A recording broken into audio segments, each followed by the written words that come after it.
Hi, I'm Annie Botticelli, and this is the Storyteller Forecast for Virgo for June 2017. Go to my website, anniehelpsyou.com, see what's new in my blog, and if you would love to do astrology or be a coach as your profession, and if you want to do that online, even better, I have courses that will be enrolling soon to assist you in doing that.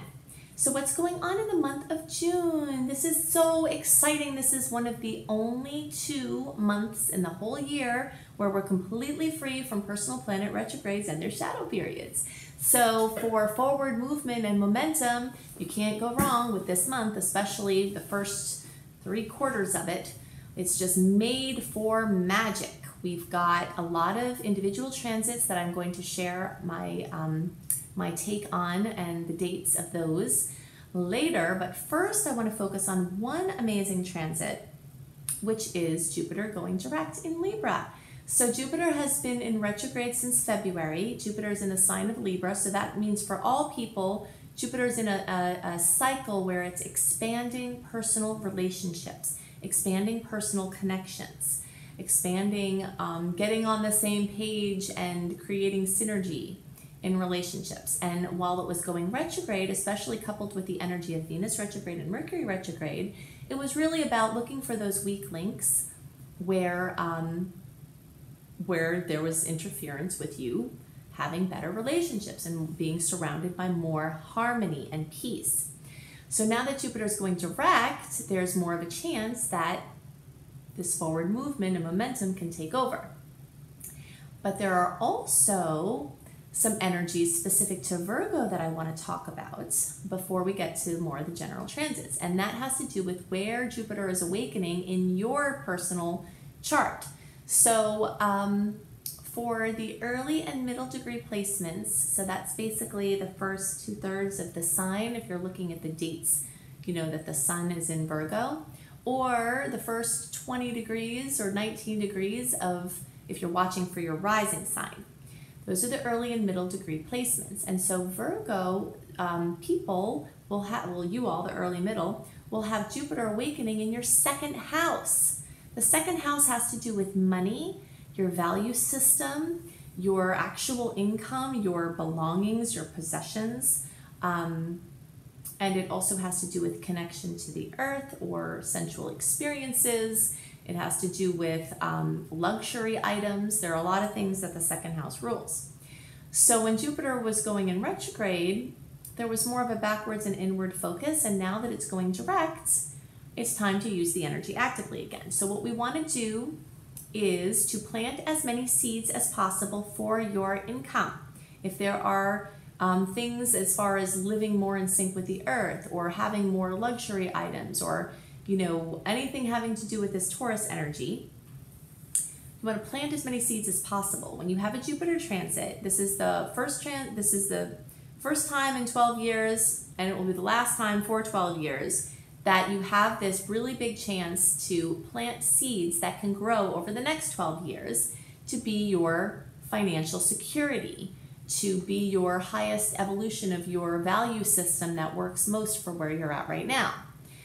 So the other thing to remember about Jupiter is that when it's direct, you want to go big.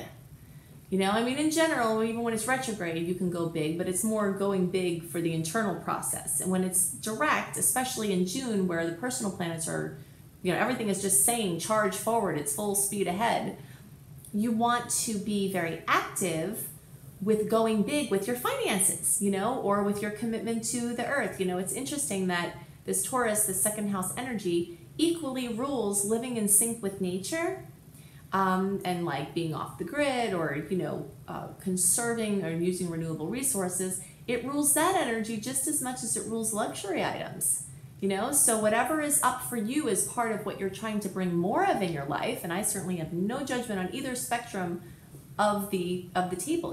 If you've been living very sparingly and now you feel like you want to have a little more comfort and luxury, Jupiter can help you with that in this placement. If you've been living high on the hog and you want to be a little bit, more conservative, Jupiter in this placement can help you with that. So whatever your relative experience of expansion for your value system and your finances and your experience with material things, that's what Jupiter wants to do for you.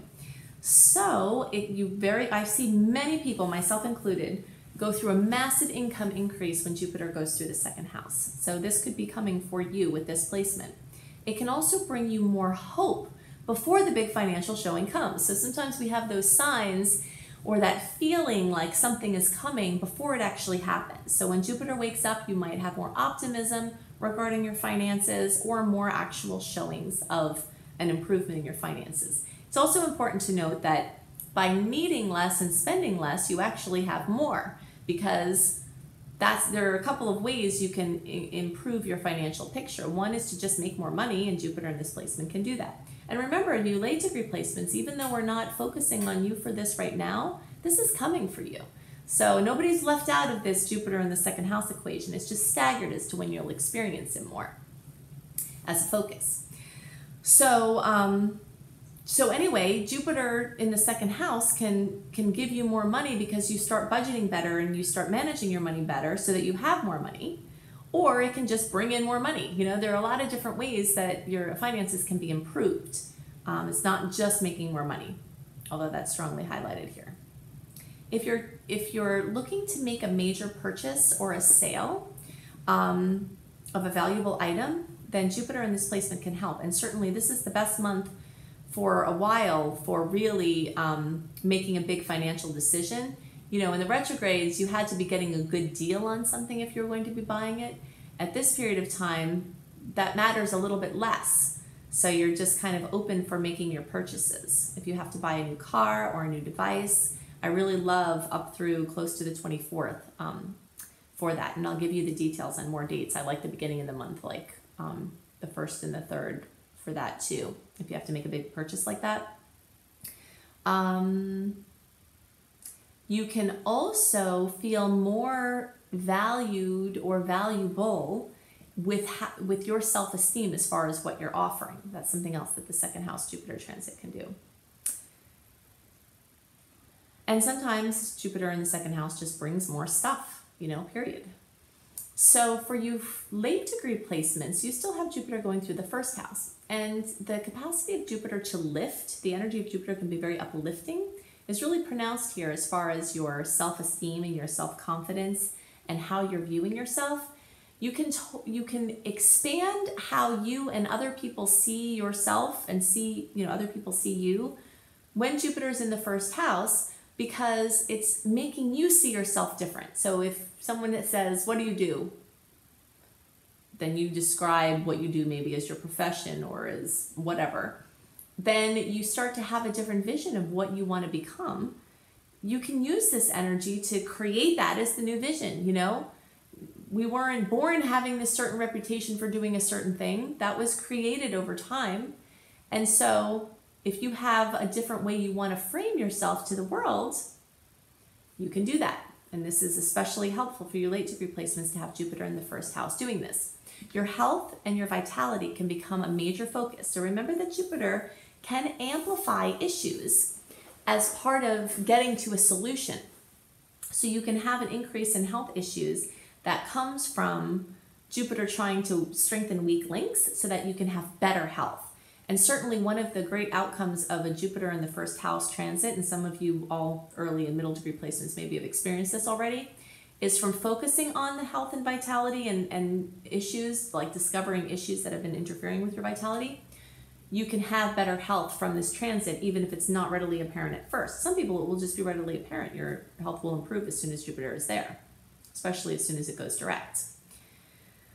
So those are the things that are more on my mind for Virgo. You know, this energy of money matters is a strong focus for most of you, if not now, coming soon. Now I want to talk about these amazing dates, why June is so important, kind of placing this in perspective. Remember that we've got this open period of time, June, a little bit of energy in July for pushing forward, and then we've got the fall, and then we have a little bit at the beginning of 2018, and then almost all of 2018 is one big personal planet retrograde. So kind of placing it in this timeline, you've got now, the fall, and early 2018 to push in new things into the world. And then the rest of the retrograde time is like business as usual, kind of following the course that you've already laid out, trying on some things, etc. But you really want to activate and use this energy because it's going to be rare in the times that are coming. So I'm calling the theme of the month for the general transits for June for all signs full speed ahead. This is definitely one of my favorite months of the whole year. It is one of the months that carries with it the most momentum and forward moving energy that is more supported by positive aspects. This is one of 2 months in the whole year of 2017, June and October, that is completely free from personal planet retrogrades and their shadow periods. May introduced us into this period of movement because we had been in just kind of retrograde inner movement mode from the end of 2016 through well into May. So you started to see things moving and progressing and bursting out into the world in May, and now June carries that forward in a big way. And although July will also have until around the 24th or so some clear energy and great transits for moving forward, towards the end of June we start to get a little dicey where those challenging aspects are a little bit more closely matched up with the positive aspects that make it kind of like touch and go. But for the first over 3 weeks, really until like the 24th of June, we just have amazing aspects and complete clear energy to sail. So I'm going to go into some of the aspects and the dates that I really like and the ones that I see some potential challenges, just all the things to take note of. And know that you can go to my website, anniehelpsyou.com, and sign up for my free email newsletter. And in that newsletter, I do a write-up, so a written summary of the aspects and dates ahead, and I send that out a month early. So if you're a visual person and you want to keep better track of some of the things that I report in this part of the video, then you can sign up for the free email newsletter, and you can get it that way too. So the first of the month is one of my favorite days for locking in something long-term. If you have been watching my videos for a while, or at least since the end of 2016, then you know I have been kind of coaching you along. Okay, we don't have a lot of great movement for pushing things forward. We had a little bit at the beginning of the year, but now is the time when if you have a launch, if you have a big commitment, if you have a big decision, that we've got some really great energy. And June 1st is the first aspect that I love. So Venus in Aries is making a beautiful trine to Saturn in Sagittarius. So anything that you have to do for long term involving love, beauty, and money. I had a lot of people write to me from my Venus retrograde video that they were wanting to do some physical improvements and enhancements, and the Venus retrograde time was not the time to do that. But if you're looking for times to do that, this is a much better time. Love commitments, big love decisions, money commitments, starting businesses, launching different aspects of your already established business. I love this date for this. And May 31st is also amazing if you're watching this beforehand. So the 31st through the 1st, you've got a power lineup that's pretty free and clear from negative or challenging aspects. On June 3rd, we have Venus in Aries, again, conjunct Uranus. Now, whenever we have planets get together in a conjunction, that means they're right on top of each other. They're at the same degree in the same sign. There's always a potential for something challenging to happen that is not positive. But there's so much good energy sandwiched around it, it makes the odds greater that it will be a positive outcome. And if it isn't, there's support that can buoy you in whatever the negative or challenging thing may be. So Venus rules money and love and beauty, and Uranus rules surprises and insights. So most people will experience happy surprises and just great, brilliant ideas from this, but there could be a jostling piece of money news or love news that comes in that isn't positive as well, because we just never know how these things are going to manifest. On June 3rd as well, the Sun in Gemini makes a beautiful trine to Jupiter in Libra. Trines are the best aspects, the most positive, easy. I don't want to say the best aspects because it depends on what you're judging by the best. I think that challenging angles are the best too because they provide impetus and energy to push through challenges, but we'll call it more favorable and easy and flowing and coherent. So the Sun in Gemini is making this coherent aspect with Jupiter in Libra, and that is bringing great support for your individual expression, from your relationship space, and also having your individual expression boost your relationships, and helping people that you're in a relationship with. So the energy could flow both ways, where you're helping someone you're in a relationship with, or they're helping you. On June 4th, Venus in Aries is also making a trine, a beautiful aspect to the transiting North Node in Leo. So we talked a little bit about the transiting North Node in recent months. And this is a place where there is a key or keys held to your highest expression. So when you have Venus ruling this love and beauty and money and art and just aesthetics and, beautiful energy, in this beautiful aspect with your highest expression, many a person is going to stumble upon a key or a piece that will, or a step that will facilitate their higher expression. On June 4th, there's also a challenging aspect with the Sun in Gemini and making a square to Neptune in Pisces. How I'm reading this is, Pisces can always bring confusion or doubt or self or doubt in general. And the fact that the Sun is an aspect to it, it can bring this self-doubt. So I always see for myself and for people that I'm working with, that whenever we have this boost of positive energy where we're pushing forward and we're feeling really positive about what we're doing, the shadow side comes in and the fears come up. Like, okay, you're putting yourself out in the world in this bigger way, and then some fears come in. And this is kind of like that. We have a couple of points this month where there's like this big push of energy forward, and then there's the second guessing energy. So this energy has the second guessing energy where you're questioning what you're doing and what you're putting out there. And, but I say just push right through it. If there's something usable in there with a reflection that comes back to you, then use it. And if not, then just ignore it and move on. On June 9th, we have the full moon in Sagittarius. It's also aspecting Saturn. And so when Saturn is nearby, it can bring a reality check, like a sobering look at something. And the full moon tends to bring emotional things. So there could be a sobering realization about something. But it's equally as likely that Saturn can work as a stable, wise helper in the fulfillment or the fruition or the coming to completion or manifestation of this energy of Sagittarius. So whenever we have a full moon, we look to the sign that it's in to see the energy of the fullness. So Sagittarius represents writing, teaching, learning, publishing, spiritual studies of any kind, religious or, things that tie in all religions or no religions. Anything that works with a creative solution, kind of looking from the standpoint of being on a mountain down at the bigger picture. So many people will have a trip that they're going to take that comes to fulfillment. Many people will publish a book, will publish blogs, will start a blog, will have some speaking engagement of note, something coming to fruition in Sagittarius. And it could be that this is solidifying a long-term trend for the future. And that's a way that Saturn can be helpful here.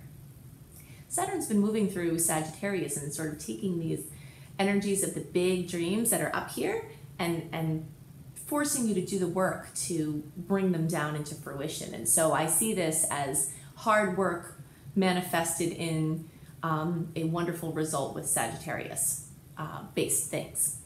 So also on the 9th, there is an aspect with Venus in Taurus and Mars in Cancer. And this is wonderful for heart to hearts.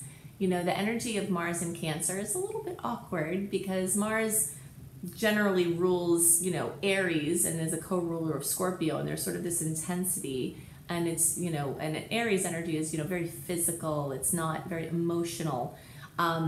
So in this energy of Cancer, it's a little bit awkward. But in this beautiful angle with Venus, it's like a really beautiful coming together with Venus and Mars, which of course is the female and male aspects of ourselves, the active and passive aspects. So I love that date. Another beautiful day this month is June 13th, and that's when Mercury in Gemini will make a trine with Jupiter in Libra. This is a writer's delight or an expressor's delight, a communicator's delight. Editing is very strongly featured when we're talking about Gemini energy or Mercury energy too. So again, I love this for book launches, for blog launches, for something big where you're teaching or learning or helping people. The energy, since it's excessive, Jupiter can always be a little excessive, you know, so even at a nice angle, you could be driven to exhaustion, but this is fine because we've been waiting to push out these things into the world for so long that if you're a little bit tired from the process of doing it, I think that's fine, you know? And I also see this follow-up energy on June 15th with the Sun in Gemini opposing Saturn as kind of another little like fear bobble that I talked about before. You know, there's all this energy just pushing open and out, and it's so supportive and so wonderful. And we've got just these little kind of touching in points where we're like questioning, we're doubting, there's a little bit of a halt in activity. We kind of have to, you know, pull back the reins a little bit. So that's going on June 15th. And always remember that when I give you these dates, you can feel these aspects before or after the actual dates. So don't hang your hat too heavily on the actual date, because if you're paying attention, you'll feel the energy sometimes sooner or sometimes after the fact. So on June 16th, Neptune in Pisces goes retrograde. I see Neptune in Pisces Neptune in Pisces going retrograde as this amazing time to be okay with being reclusive. I think people need way more alone time than they get. And for the people who are having too much alone time, perhaps it's not being productive. And Neptune in Pisces in retrograde can really facilitate that, you know? So just asking for more alone time, even if it's just 10 minutes in the day to be in your own energy field. People definitely strongly underestimate the importance of having just your own energy field around you sometimes. And this Neptune in Pisces transit is really amazing for getting back in touch with what it feels like in your energy field.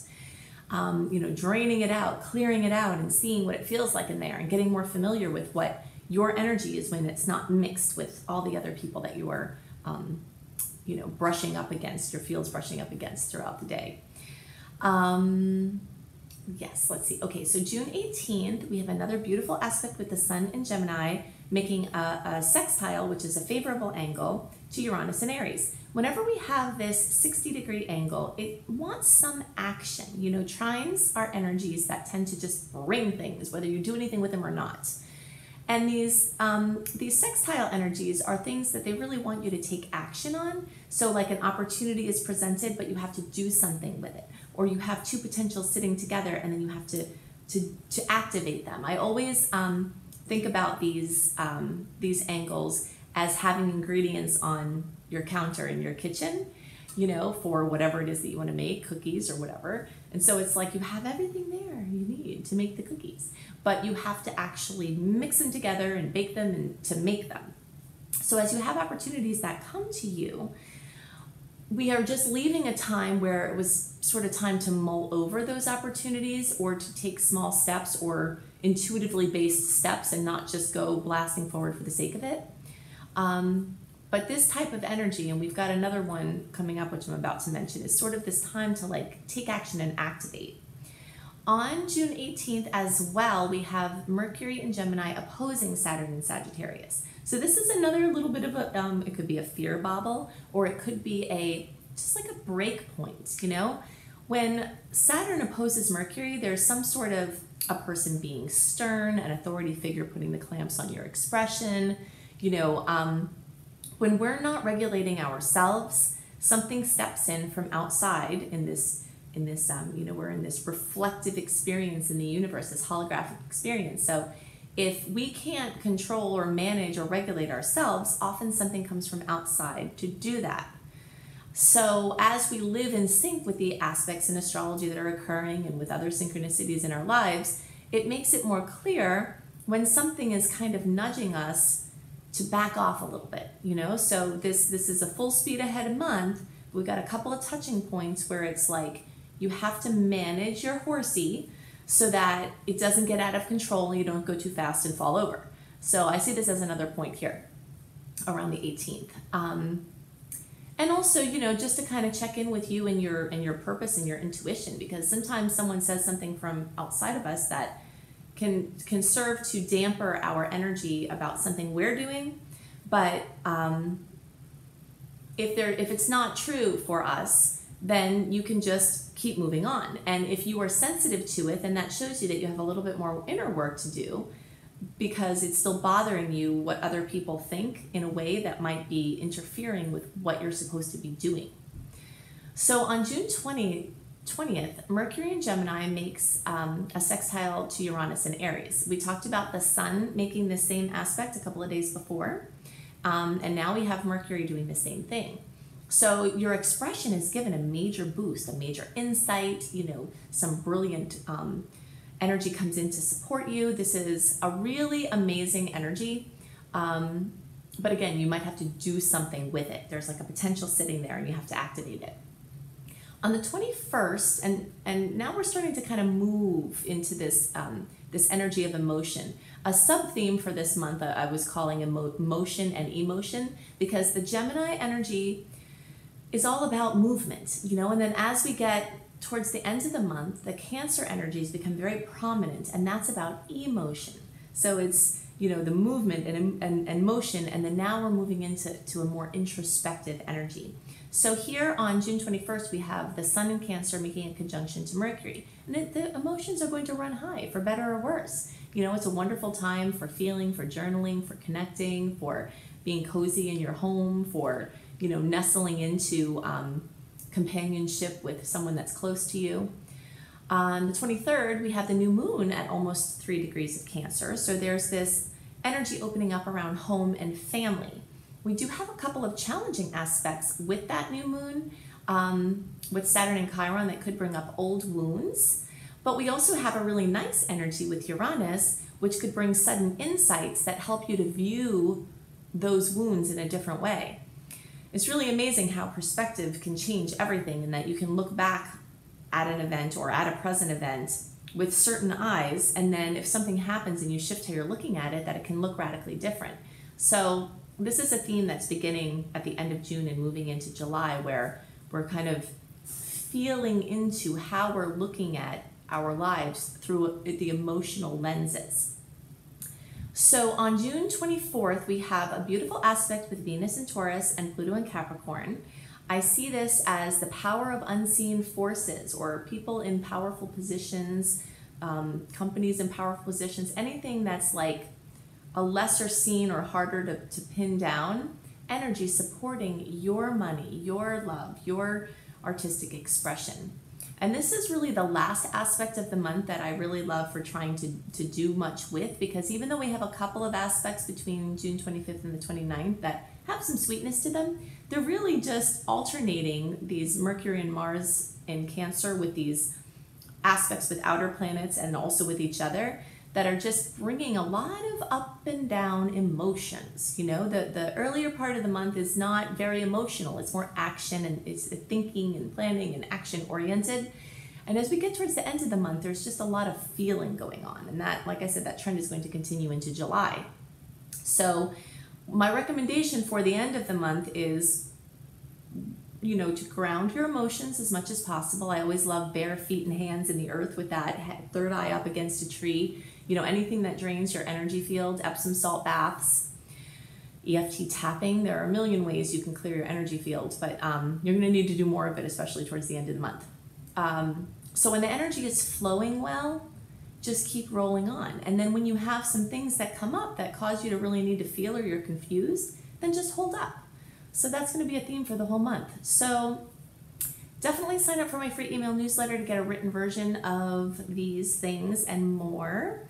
I'm going to be launching my Astrology Apprenticeship Program and my Coach Certification course in very soon, at some point either at the end of June or into July. And if you're watching this before that time, you can still go to my website and send me an email through my pages for these programs to get first dibs on these courses when they open up, because they do fill quickly.